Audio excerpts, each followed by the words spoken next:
So we've been doing EmTech MIT the last 2 days here.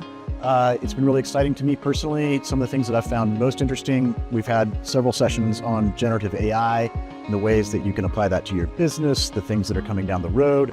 I've found that really to be something that everybody's wondering about, and I like to be able to help people ground it a little bit and show them how it might be part of their real life. We've also had some interesting sessions on quantum computing. It's a little bit more in the lab, but it's something that I think is actually really making strong headway these days. And I think it's poised to really make a tremendous difference in what we can do with computing. I think, in the coming years, quantum computing is going to be one of those things that that's going to dramatically make some big changes in society, lead us to greater scientific breakthroughs. I hope everybody can get to use one, within the next decade or so. And then the thing that I've probably been personally most excited about this year has been our Climate Tech 15 list. This is a list that we do every year. It's only our second year, but every year on what we consider the 15 most promising companies in that space, or that are showing a lot of promise, I should say, because sometimes it's hard to whittle it down to what the most promising are. And those are companies doing everything from, working on clean energy, to cleaning up the environment, to, working on alternative ways to feed us that aren't so intensive in terms of agriculture.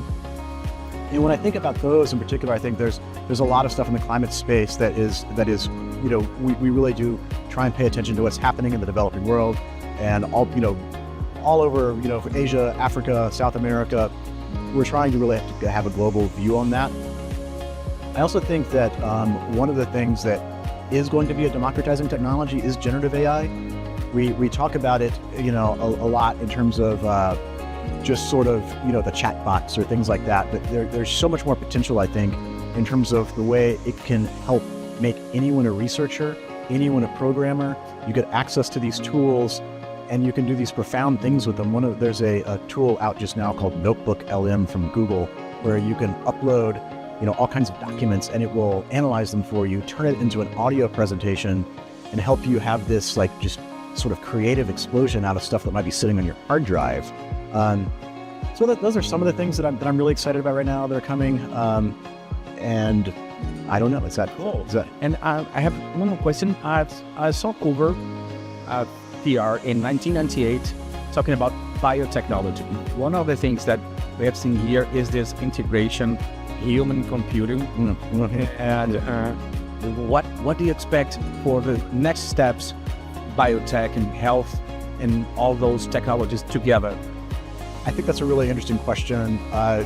The biotech space, there's so much going on there.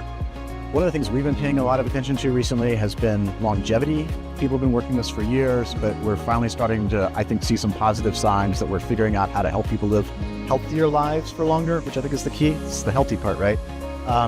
There's a lot going on right now with CRISPR that's really interesting. You're starting to see CRISPR actually used for cures, which is, very dramatic.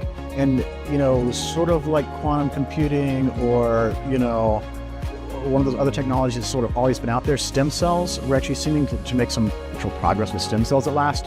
I think all of those things, especially when you combine them, and as our first speaker, Amy Webb, said, you combine, biotech with AI, you really get to a remarkable place. And I think that's super exciting to me personally as an editor.